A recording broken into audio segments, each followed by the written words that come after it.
من يهده الله فلا مضل له ومن يضلل فلا هادي له ونشهد أن لا إله إلا الله وحده لا شريك له أما بعد فقد قال الله تبارك وتعالى في كلامه المجيد وفرقانه الحميد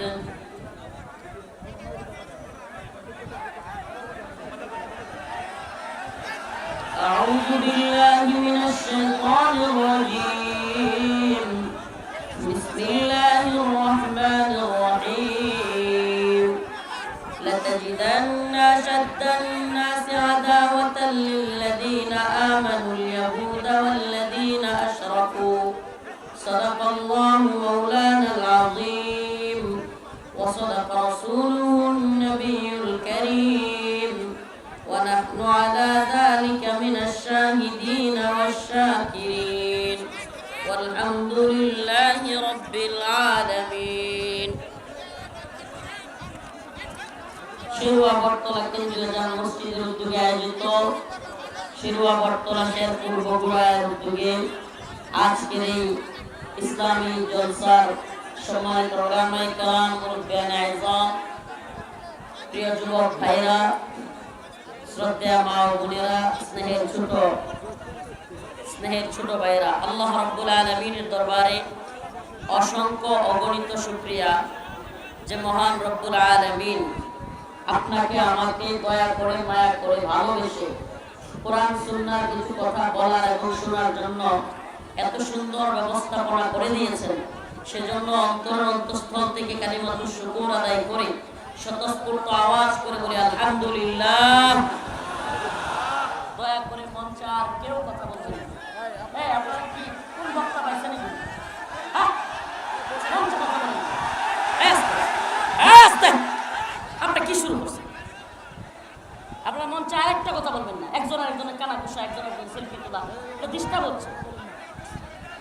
এই বাবা প্লিজ, প্রোগ্রামে কিন্তু অন্যান্য জায়গায় লোক হয় না এমন না, আপনারা বগুড়া শেরপুরেই হয়েছে এমন না, কিন্তু দয়া করে কিন্তু নিজেদেরকে আবেগটাকে নিয়ন্ত্রণ রাখতে হবে। এখানে অনিয়ন্ত্রিত আবেগ ক্ষতির কারণ হয়ে যাবে। আমরা খুতবা করতেছি, কোরআন তিলাওয়াত করতেছি, তবুও কিন্তু নিয়ন্ত্রণে আসতেছে না। তা আমি অল্প সময় দিব, অনেক দূর থেকে। আপনি জানেন আমি কি আমার অবস্থাটা শুনবেন? গতকালকে সারা রাত টাঙ্গাইলে প্রোগ্রাম করে ঘুমাই নেই।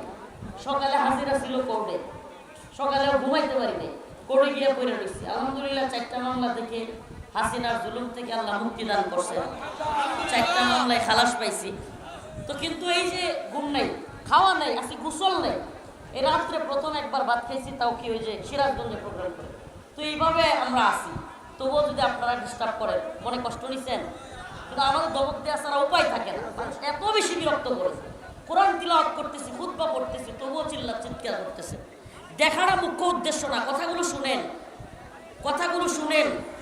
আমাদের শত্রুর অভাব নাই, আমাদের শত্রুর অভাব নাই। হাসিনা চলে গেছে, কিন্তু হাসিনারে যারা রাখছিল এদের ষড়যন্ত্র এখনো বন্ধ হয় নাই। এই ভারতের প্রেতাত্মারা, এই পাগলের দলের মাথা খারাপ হয়ে গেছে। হাসিনা ছিল এদের পুতুল, এখন পুতুল যখন চলে গেছে এদের মাথা গেছে খারাপ হয়ে।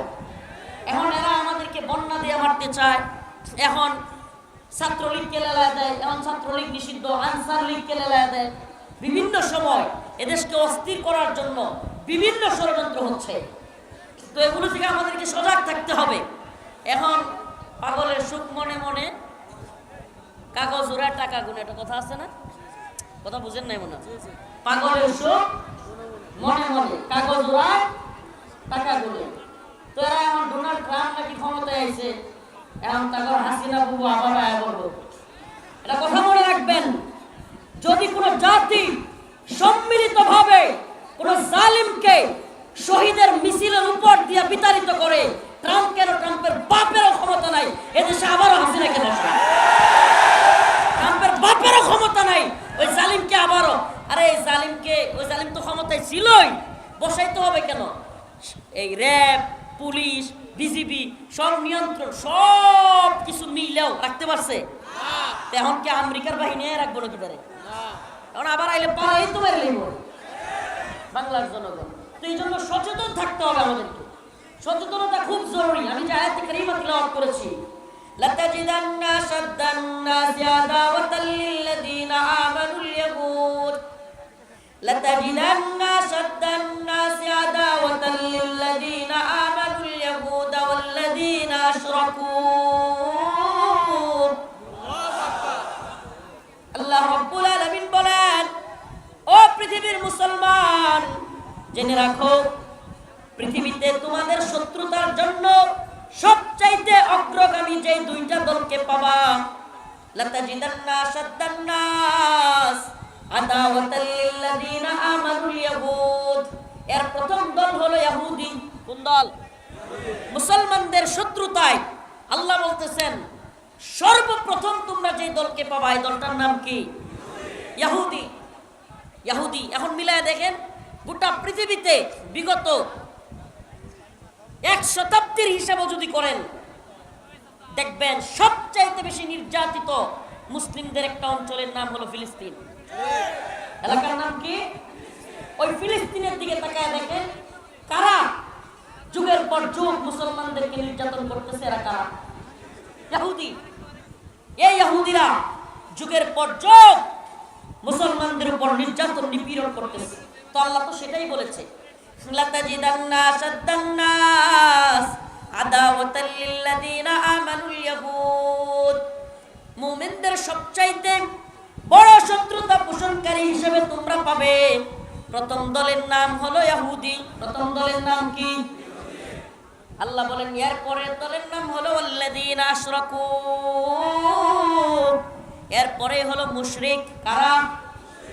এই ইন্ডিয়া 1975 পরবর্তী প্রায় 6 বছর এই হাসিনা নামক পুতুলটাকে নিজেদের মতো কইরা বিভিন্ন প্রশিক্ষণ দিয়া ভারতে রাইখা গড়েই তুলছিল বাংলাদেশের মুসলমানদেরকে, ইসলামকে ধ্বংস করার জন্য। 6 বছর দীর্ঘদিন। আপনারা কি দেখছেন বিগত দিনগুলোতে? কি দেখেছেন? আলেমদেরকে একের পর এক নির্যাতন নিপীড়ন, মামলার পর মামলা, এক একজনের নামে 7টা 10টা 20টা 30টা 40টা 100 200 300। আমার সাথে এক ভাই ছিল বিএনপির, ইসাক সরকার, বিএনপির পুরাতন ঢাকা, পুরান ঢাকা। ইসাক ভাইয়ের নামে মামলা ছিল প্রায় 350, পাশাপাশি রয়েছিল। ইসাক ভাই সপ্তাহে এমন কোনো দিন নাই যেদিন 5টা 7টা মামলার হাজিরা থাকতো না। প্রতিদিন মামলার যদি কোনো গিনেস ওয়ার্ল্ড বুকে জায়গা করা যেত, তাহলে অনেক নেতা কর্মী জামাতের, হেফাজতের কিংবা বিএনপির এরা গিনেস ওয়ার্ল্ড বুকে জায়গা পাইত।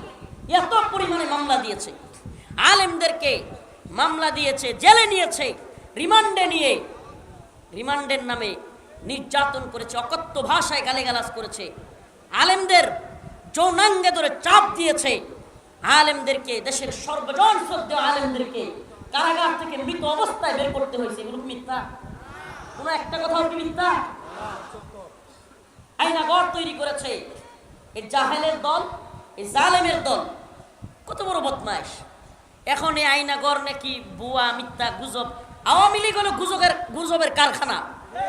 এরা এখনো পর্যন্ত, আমি নিজে বলি, আমি আজকেও সাংবাদিকদের সামনে বলে আসছি, র্যাব রিমান্ডে থাকা অবস্থায় আমাকে যেই সেলে রাখা হয়েছে, কবর সেল, বুঝেন? কবর কবর কবর মানুষকে মাটি দেয় না, দাফন করে না কবরে, এরকম একটা ছোট্ট করে রাখা হয়েছে আমাকে। আমি আশপাশ থেকে অন্যান্য ভাইদের চিৎকার শুনেছি মানুষের। আমাদেরকে চোখ বন্ধ করে বাথরুমে নিয়ে যাওয়া হইতো, ওখান থেকে আবার বের করার সময় চোখ বন্ধ করা হইতো। ওইটার ভিতরে খাবার দিত, পায়খানা ওইটার ভিতরে, ছোট্ট একটা কবরস্থানের মতো ঘর, এতটুক। 2 দিক থেকে হাত নাড়া দিলে 2 দিকে দেয়ালে হাত লাগে। নামাজ পড়তে গেলে এইভাবে, সিজদা দিতে গেলে এইভাবে 2 হাত 2 দিকে লাগে। এত ছোট্ট ঘর, এর মধ্যে ওই ঘরের ভিতরে এতটুকু টয়লেট।